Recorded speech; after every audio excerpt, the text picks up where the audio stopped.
കാണാൻ പോലും ഇഷ്ടമില്ലാത്ത ഒരാളോട് നീ എങ്ങനെയാ കിസ് കൊടുക്കുന്നത് വരെ എത്തിയത്? വർഷ പതിയെ ചോദിച്ചു. എന്തോ ഒരിതിൽ പറ്റിപ്പോയതാ, ആരാധ്യ പതുക്കെ പറഞ്ഞു. അവൻ്റെ കാര്യവും അതുതന്നെയാ. നിന്റെ മേലുള്ളൊരു ഭ്രമം കാരണം നിയന്ത്രണം തെറ്റിപ്പോയതാ. അല്ലാതെ അവൻ മോശം ചക്കനൊന്നുമല്ല. നമ്മുടെ ഓഫീസിൽ എത്ര പെൺകുട്ടികൾ അവൻ്റെ പുറകെ നടക്കുന്നുണ്ടെന്നോ. പക്ഷെ അവൻ ആരെയും തിരിഞ്ഞു പോലും നോക്കാറില്ല. അവൻ ആദ്യമായി പുറകെ നടന്നത് നിന്റെ മാത്രമാ. അവന് നിന്നെ അത്രയ്ക്ക് ഇഷ്ടമാണ്. നിന്റെ മനസ്സവന് മനസ്സിലായിട്ടുണ്ട്. അതുകൊണ്ട് അവൻ തൻ്റെ ഇഷ്ടം ഒരു ഉമ്മയിലൂടെ പ്രകടിപ്പിച്ചത്. അവനെ ഒന്ന് മനസ്സിലാക്കാൻ നോക്ക് എന്ന് പറഞ്ഞിട്ട് വർഷ അവിടെ നിന്ന് പോയി. ആരാധ്യ വലിയ ആലോചനയിലായി. അടുത്ത 3 ദിവസത്തേക്ക് യാഷ് ഓഫീസിലേക്ക് വന്നതേയില്ല. അവൻ അടുത്തുണ്ടാകുന്നത് ഇഷ്ടമല്ലെന്നാണ് അവൾ വിചാരിച്ചിരുന്നത്.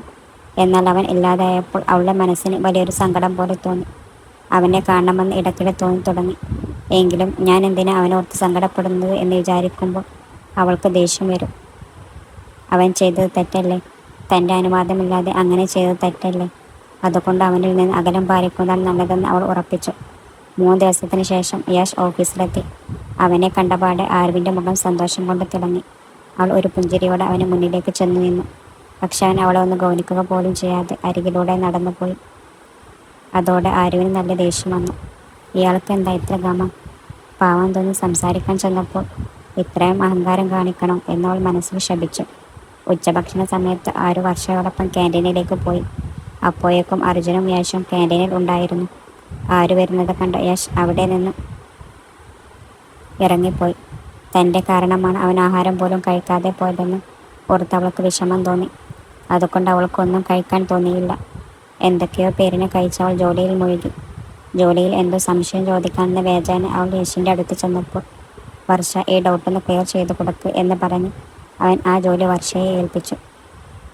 അവൻ തന്നെ അവഗണിക്കുന്നത് കണ്ട് അവളുടെ കണ്ണുകളിൽ വെള്ളം നിറഞ്ഞു. വൈകുന്നേരം അവൻ വീട്ടിലേക്ക് പോകാൻ ഇറങ്ങിയപ്പോൾ അവൾ പിന്നാലെ ചെന്നു. എന്താണിത്? ഞാൻ സംസാരിച്ചിട്ട് പോലും നിങ്ങൾക്ക് എന്നെ ഗൗനിക്കുന്നില്ല. ചെയ്ത തെറ്റിന് സോറി പോലും പറയാതെ എൻ്റെ നേരെ ദേഷ്യപ്പെടുകയാണോ എന്ന് ചോദിച്ചു. ദേഷ്യമോ? എനിക്ക് ആരുടെ മേലും ദേഷ്യമില്ല എന്ന് പറഞ്ഞ് അവൻ പോകാൻ ഒരുങ്ങി. ഞാൻ സംസാരിച്ചു കൊണ്ടിരിക്കുമ്പോൾ തന്നെ നിങ്ങൾ പോവുകയാണോ? നിങ്ങൾ ചെയ്ത് തെറ്റ് തന്നെയല്ലേ എന്നവൻ ചോദിച്ചു. അമ്മച്ചിയാണ്, എനിക്കൊരു നമസ്കാരം. ഞാൻ ചെയ്ത് 100% തെറ്റാണ്. ഞാൻ അത് സമ്മതിക്കുന്നു. ദൂരെ മാറി നിൽക്കാൻ പറഞ്ഞതുകൊണ്ട് ഞാൻ മാറി നിൽക്കുകയല്ലേ. ഇനി നിന്റെ കണ്ണിൽ പോലും പെടരുത് എന്നാണ് ഭാവമെങ്കിൽ പറ. ഞാൻ വേറെ ബ്രാഞ്ചിലേക്ക് ട്രാൻസ്ഫർ വാങ്ങിപ്പോയിക്കോളാം. ശരിയാണോ എന്ന് ദേഷ്യത്തോടെ പറഞ്ഞു അവൻ അവിടെ നിന്നും പോയി. എന്തൊരു അഹങ്കാരമാണ് ഇയാൾക്ക്. പാവമല്ല എന്ന് കരുതി എല്ലാം മറന്ന് സംസാരിക്കാൻ ചെന്നപ്പോൾ ഇയാൾ കാര്യങ്ങൾ കൂടുതൽ വഷളാക്കുകയാണ്. പോയാൽ പോട്ടെ, എനിക്കെന്താ. ഇനി മുതൽ ഞാൻ അവന് ഒട്ടും ഗൗനിക്കാൻ നിൽക്കില്ല. എൻ്റെ ജോലി നോക്കി ഞാൻ പോയിക്കോളാം എന്ന് കരുതി അവൾ തൻ്റെ റൂമിലേക്ക് പോയി. യാഷ് ഓരോന്നോർത്ത് ബെഡിൽ കിടന്ന് അങ്ങോട്ടും ഇങ്ങോട്ടും തിരിഞ്ഞും മറിഞ്ഞും കിടന്നു. അപ്പോഴാണ് അവൻ അർജുൻ നേരെ നോക്കിയത്. അവൻ സുഖമായി ഉറങ്ങുകയായിരുന്നു. എടാ പരട്ട പാപ്പി, ഞാൻ ഇവിടെ ഉറക്കം വരാതെ കരഞ്ഞുകൊണ്ടിരിക്കുമ്പോൾ നീ സുഖമായി ഉറങ്ങുകയാണോടാ എന്ന് പറഞ്ഞവൻ കാലുകൊണ്ട് അവനൊറ്റ തൊഴി കൊടുത്തു. അവൻ താഴേക്ക് വീണു. അമ്മയെന്ന് വിളിച്ച് നടുവിന് കൈ കൊടുത്ത് അവൻ എഴുന്നേറ്റു. ഡേയ്, എന്തിനാടാ ഇങ്ങനെ തൊഴിക്കുന്നത്? കുറച്ചുകൂടെ മാറിയിരുന്നെങ്കിൽ എൻ്റെ നടു ഒടിഞ്ഞു പോയേനെ. ആ ആരാധന എൻ്റെ ഉറക്കം കെടുത്തുകയാണ്ടാ. അവളെ ഞാൻ എന്തെങ്കിലും ഒന്ന് ചെയ്യണുണ്ടാ എന്ന് യശ് ഇടയ്ക്കിടെ പറഞ്ഞുകൊണ്ടേയിരുന്നു. അത് കേട്ട് അവനക്ക് ദേഷ്യം വന്നു. എടാ, സമയം നോക്കടാ, അർദ്ധരാത്രിയായി. ഈ സമയത്താണോ നിൻ്റെ ഈ ശല്യം? നിനക്ക് ഉറക്കം വരുന്നില്ലെന്ന് വെച്ച് എൻ്റെ ഉറക്കം കൂടി കളയണോ ദുഷ്ട എന്ന് ദേഷ്യപ്പെട്ട് അവൻ പുറത്തേക്ക് പോയി.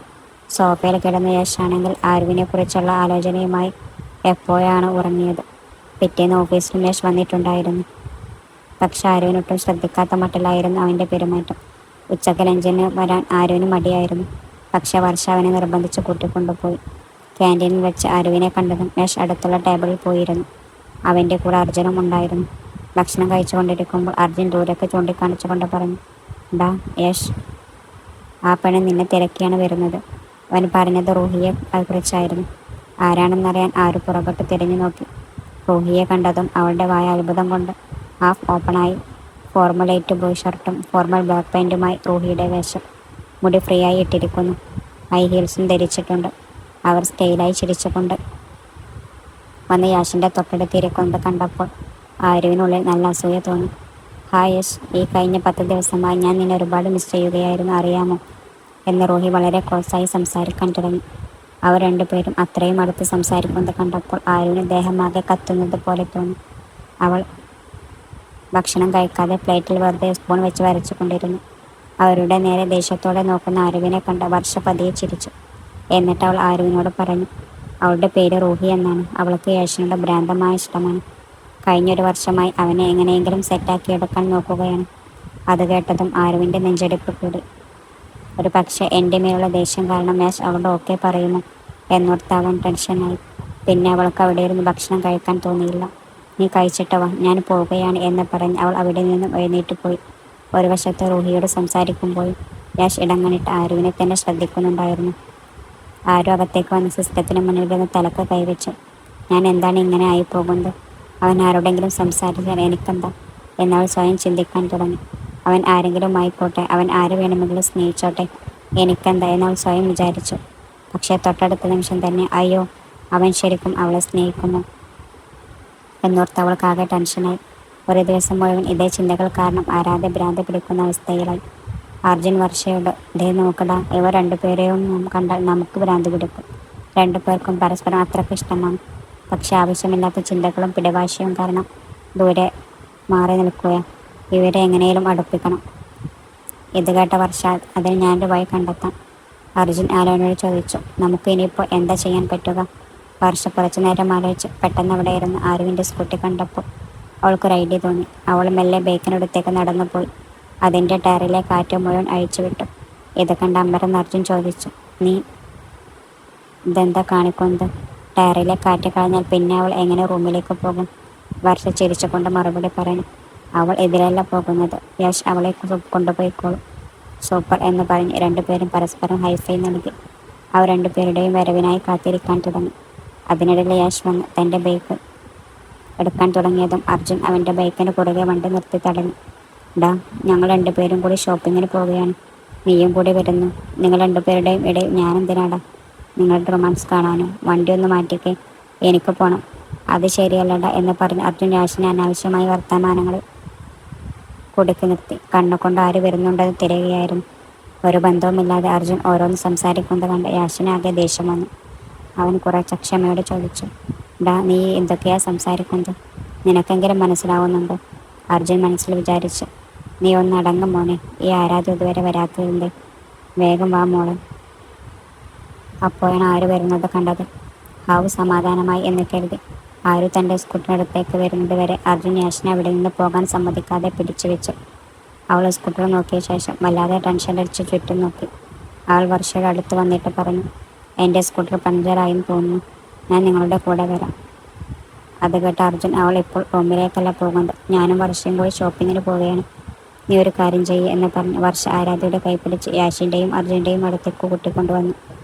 യശ്, ആരുവിൻ്റെ സ്കൂട്ടർ പഞ്ചറായിട്ടുണ്ടെന്ന്, അവളെ നമ്മുടെ റൂമിൽ അവിടെ നിന്നും ഇറക്കാമോ? യശ് ആരുവിനൊന്ന് നോക്കി. പിന്നീട് വർഷയുടെ നേരെ തിരിഞ്ഞ് വളരെ കെയർലെസ്സായി പറഞ്ഞു, എന്നെ കണ്ടിട്ട് നിനക്ക് എങ്ങനെ തോന്നുന്നു? ഞാനെന്താ നിൻ്റെ ഡ്രൈവറാണെന്ന വിചാരം? ഓട്ടോ വിളിച്ച് പോയിക്കോളാൻ പറ. വർഷ ദേഷ്യത്തോടെ പറഞ്ഞു.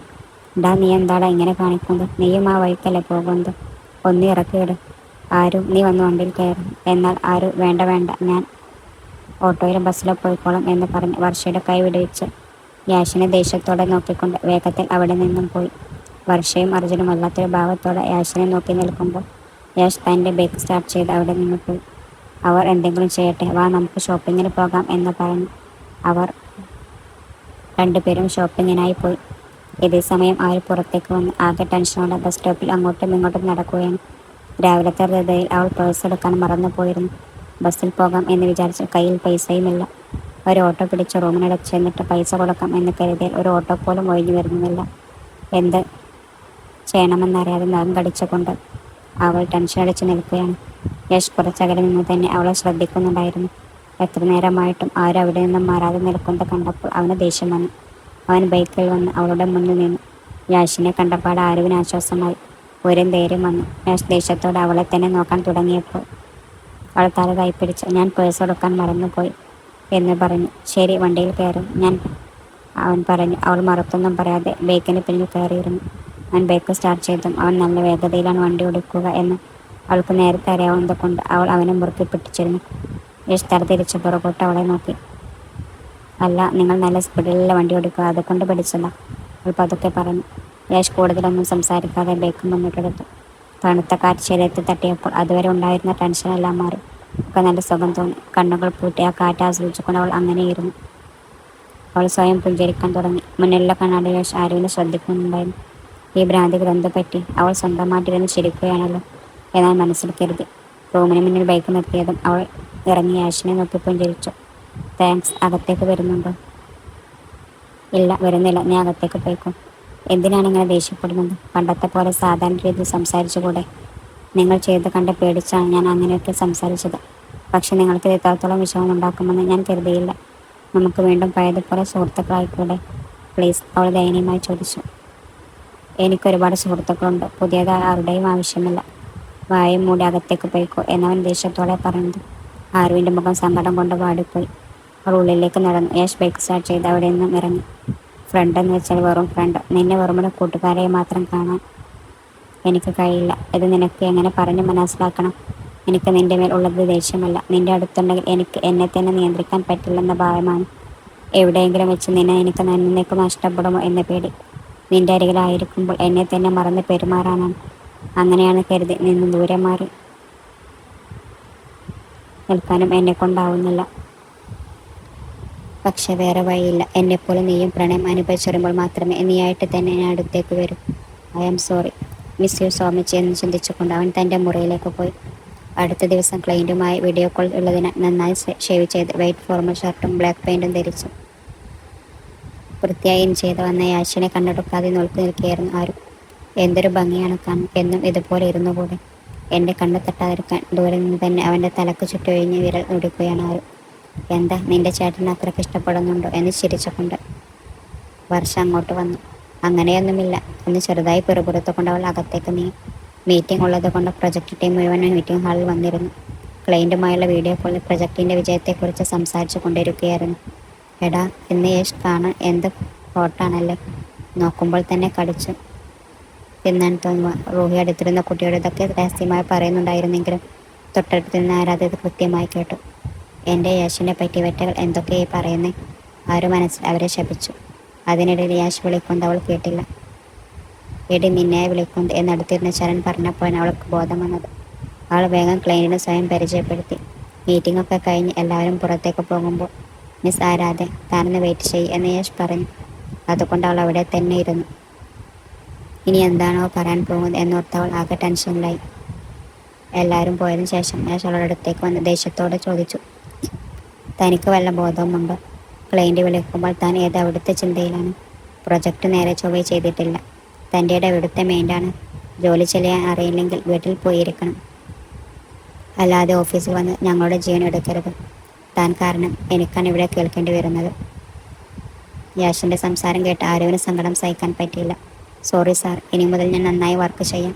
ഇനി നിങ്ങൾക്കൊരു പരാതിക്കും ഇടവരുത്തില്ല എന്ന് കരഞ്ഞുകൊണ്ട് പറഞ്ഞ് അവൾ വേഗം ഗ്രൗണ്ടിലേക്ക് പോയിരുന്നു. യേശ് പുറത്തേക്ക് വന്ന് നോക്കിയപ്പോൾ അവൾ അവിടെ ഇരുന്ന് കരയുന്നത് കണ്ടതും യേശിന് സങ്കടം തോന്നി. അവൾ എന്നെക്കുറിച്ച് മാത്രം ആലോചിച്ചാണ് ജോലി ശ്രദ്ധിക്കാത്തത്. മീറ്റിംഗ് ഹാളിൽ അവൾ ഏതോ ലോകത്തായിരുന്നു.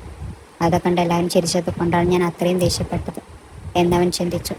അവൻ പതുക്കെ അവളുടെ അടുത്തേക്ക് നടന്നു ചെന്നു ആരാധ്യ എന്ന് വിളിച്ചു. അവൾ തലയുയർത്തി അവനെ നോക്കി.